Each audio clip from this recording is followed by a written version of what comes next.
সুপ্রিয় দর্শক মণ্ডলী, সবাই সালাম এবং শুভেচ্ছা নেবেন।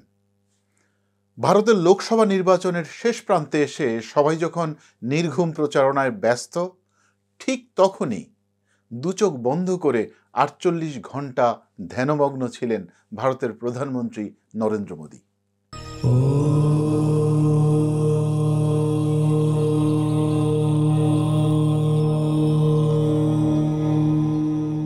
এই দীর্ঘ সম্মোহনের কাজটি তিনি করেছেন তামিলনাড়ুর কন্যাকুমারীর স্বামী বিবেকানন্দ রক মেমোরিয়ালে।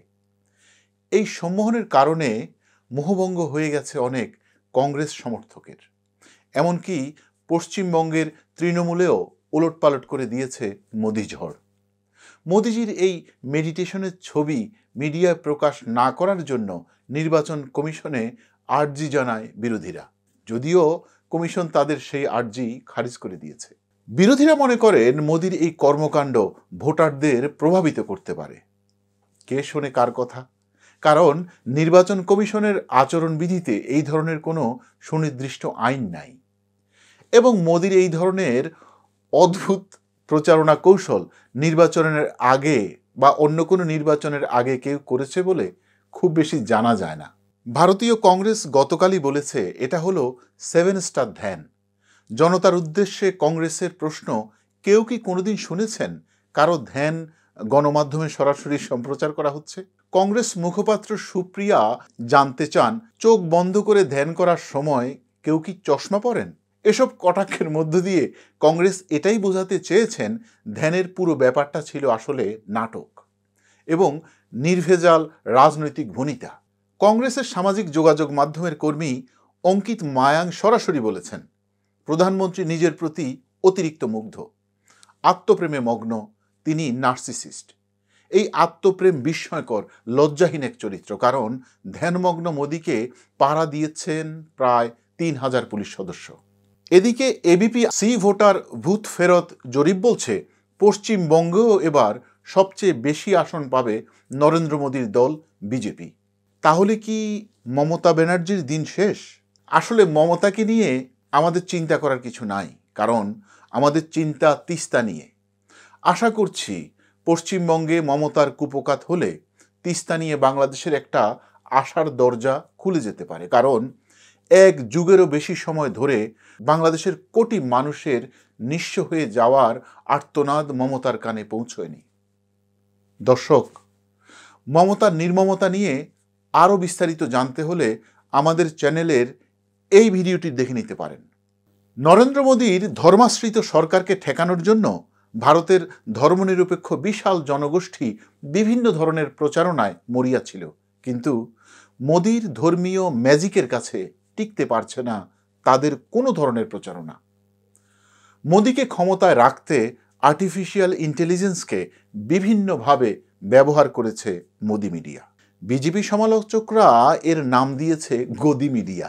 আবার মোদীকে হঠাতে বিশ্বব্যাপী তার বিরোধীরাও কম যায় না। তাদের মধ্যে অত্যন্ত সরব আছেন বিশ্বের প্রভাবশালী জার্মান প্রবাসী ভারতীয় ইউটিউবার ধ্রুব রাঠি। প্রায় 10 বছর ধরে শিক্ষণীয় কন্টেন্ট নিয়ে ব্যস্ত থাকা এই ইউটিউবার এবার মোদীকে ঠেকাতে অনেকগুলো ভিডিও তৈরি করেছেন।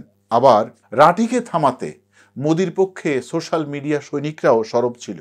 অবশেষে সব কিছু ছাড়িয়ে ধর্মনিরপেক্ষ ভারতে আবারও ধর্মান্ধ বিজেপি গংদের বিজয় কিছুটা বিব্রত হতেই পারেন ভারতের চিন্তাশীল মানুষেরা। এবারও নরেন্দ্র মোদী নির্বাচিত হলে তিনি তৃতীয়বারের মতো নির্বাচিত হয়ে ভারতের প্রভাবশালী রাজনীতিক জওহরলাল নেহরুর সমকক্ষে পৌঁছে যাবেন। তবে সমীক্ষার ইঙ্গিত যে সব সময় মেলে তেমন কিন্তু না।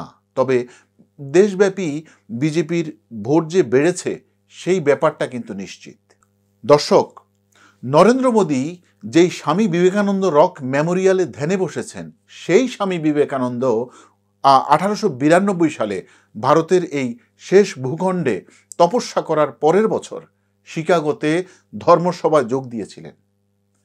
সেখানে সেই ঐতিহাসিক ভাষণের শেষ দিকে তিনি যা বলেছেন তা হচ্ছে, কেউ যদি স্বপ্ন দেখে যে শুধু তার ধর্মই বেঁচে থাকবে, অন্য ধর্ম নিশ্চিহ্ন হয়ে যাবে, তাহলে সেই ব্যক্তিকে আমি হৃদয়ের অন্তঃস্থল থেকে করুণা করি। তার উদ্দেশ্যে বলতে চাই, প্রতিটি ধর্মের পতাকাতেই শিগগিরই লেখা হবে, একে অপরের পাশে দাঁড়াও, যুদ্ধ নয়, ধ্বংস নয়, একাত্ম হও, শান্তির পথে চলো, কোলাহলের পথে নয়।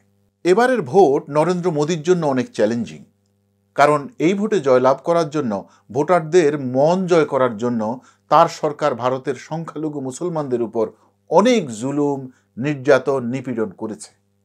ভারতের রাজনীতিতে টিকে থাকার জন্য তার হাতে হয়তোবা এর কোনো বিকল্প ছিল না।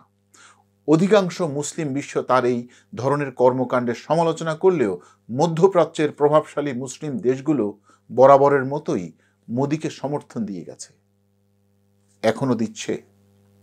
অযোধ্যায় যখন বাবরি মসজিদের উপর রাম মন্দির নির্মাণ হচ্ছে, ঠিক একই সময়ে সম্মিলিত আরব আমিরাতে $100 মিলিয়ন খরচ করে দুইটি মন্দির প্রতিষ্ঠা করে ভারতবাসীকে তাক লাগিয়ে দিয়েছেন নরেন্দ্র মোদী সরকার।